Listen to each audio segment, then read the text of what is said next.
Casi la mitad de toda la población española se queja de tener decaimiento, desánimo o depresión, con síntomas tan comunes como la tristeza, la apatía o los problemas para dormir. Y más en esta época del año, los meses con menos luz y cielo gris, cuando el ánimo baja tanto como el termómetro. ¿Y qué solución hay para todo ello? Pues nos lo viene a contar una gran experta en psicología, María Jesús Álava, porque todo parece lo mismo y no lo es.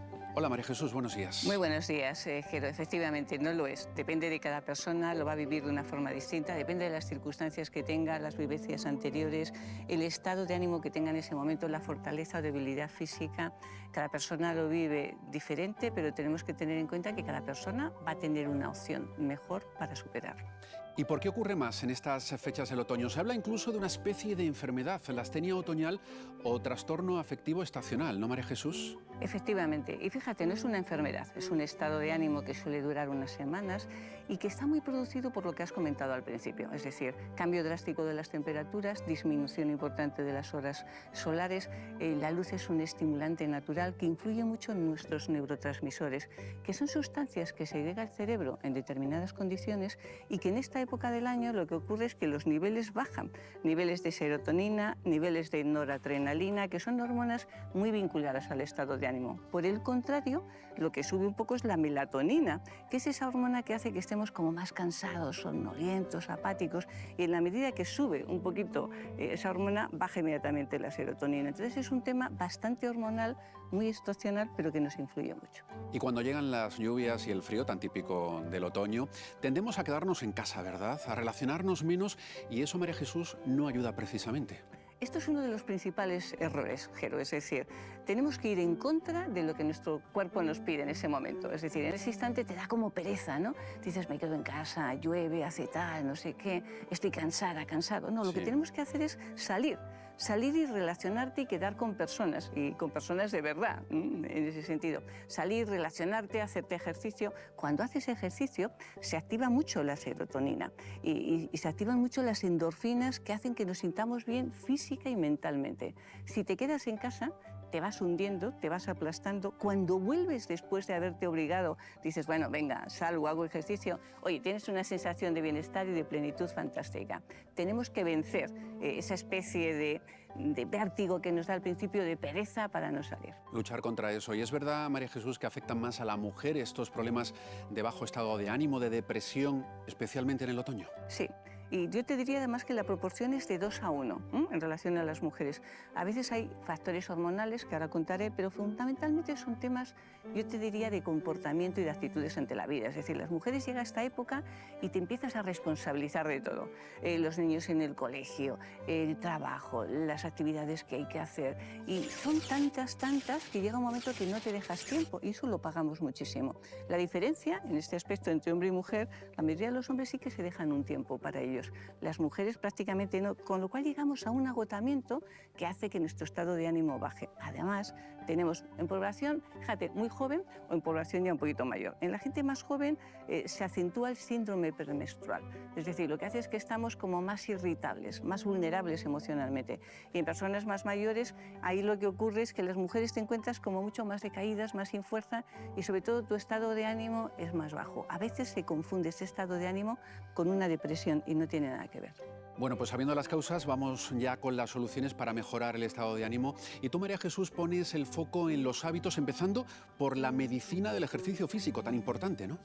Fíjate, siempre decimos, ¿no?, que el ejercicio físico es el antidepresivo natural. Sí. Lo tenemos al alcance, no nos lo tienen que recetar, es simplemente coger y hacerlo. Pero la mayoría de las personas en esta época, igual que en verano, ¿no? La gente en verano sale, camina, hace ejercicio, se baña, todo lo que tú quieras. Llega este momento y es justamente al contrario. Y eso es lo que no tenemos que hacer. En esta época, más que en ninguna otra, el ejercicio es fundamental, con lo cual tendremos que buscar dentro de nuestros ritmos y de nuestros horarios qué espacio le dedico a ese ejercicio, tanto hombres como mujeres, porque será una de las mayores salvaguardas que tendremos y nos elevará ese estado de ánimo y también nuestro nivel de defensas, nuestro sistema inmunitario. Hay que cuidarse, María Jesús, y mejor fuera de casa, echando mano además de otra medicina que tú siempre dices que funciona, que es el contacto personal, por ejemplo, tomando un café, ¿verdad?, con tu mejor amigo o amiga. Sin duda, pero fíjate, la clave es esa, contacto personal. Muchísimas personas ahora te dicen, no, pero si yo me relaciono, llamo, nos vemos online, lo hacemos por WhatsApp, no sirve. Las emociones se transmiten en persona. Tienes que ver a la persona, mirarla a los ojos, tocarla, transmitirla tu emoción, transmitirla tu alegría, transmitirla tu necesidad de poder hablar. Eso es lo que realmente más nos activa y hace que generemos esas situaciones emocionales que nos ayudan a relacionarnos, a sentirnos mejor, pero sobre todo a seguir vivos y a seguir creciendo cada día. Y si ese contacto personal con ese café lo convertimos en un desayuno, merienda o cena, ¿verdad? Cuidado ahí con lo que tomamos, que puede influir para bien o para mal en nuestro estado de ánimo, ¿no, María Jesús? Sí, sobre todo las cenas, desayunos y cenas son de las cosas que peores hacemos. Mira, el desayuno. En general desayunamos muy mal, los adultos y también los niños. Y se ha comprobado, por ejemplo, en población de adolescentes y de jóvenes, cuando tienen un desayuno completo, su rendimiento intelectual es infinitamente mayor y están como mucho mejor emocionalmente. Algo parecido te pasa a los adultos. Eso de tomarte un café y salir de casa no es la mejor opción. Y luego en las comidas, en otoño, como andamos todos ahí con bastantes prisas, comemos especialmente mal. Y echamos mano, pues, oye, de grasas saturadas, harinas refinadas, alimentos muy vacíos, muy depresivos de alguna manera, cuando hay alimentos que son muy estimulantes y muy revitalizantes. Y fíjate, yo te diría que en esta época la naturaleza es muy sabia, las frutas del otoño, las hortalizas, las verduras, serían un poquito lo mejor que podemos tener. Y luego el cansancio. Otro indicador fundamental, por favor. No lleguemos a ese cansancio infinito donde ya nos derrumbamos y no podemos más. Tenemos que estar especialmente atentos a los primeros síntomas. Empiezo a sentirme mal, empiezo a sentirme sin fuerza, empiezo a sentirme sin energía. ¿Qué tengo que hacer en este momento? Y por último, recordemos, nuestro bienestar o nuestro malestar siempre es interior. Y eso es lo que tenemos que trabajar dentro de nosotros. Y depende de lo que hagamos. Depende de lo que pensemos, depende de lo que hagamos. ¿Y qué hacemos mal? Pues en los peores momentos, decíamos, nos quedamos en casa en lugar de llenarnos de actividades especialmente gratificantes y reconfortantes. En otoño es cuando más nos tenemos que llenar de actividades que nos alegren la vida, que nos llenen de energía y de vitalidad, y no al contrario, no nos quedemos en casa, que nos vaciamos de energía y sobre todo emocionalmente nos hundimos y nos llega la depresión, la tristeza y en otoño especialmente la soledad. Sabias palabras que debemos recordar. Muchísimas gracias, María Jesús. Muchísimas gracias, Jerry. Recordemos, otoño es el momento ideal para cuidarnos, para querernos y para mimarnos.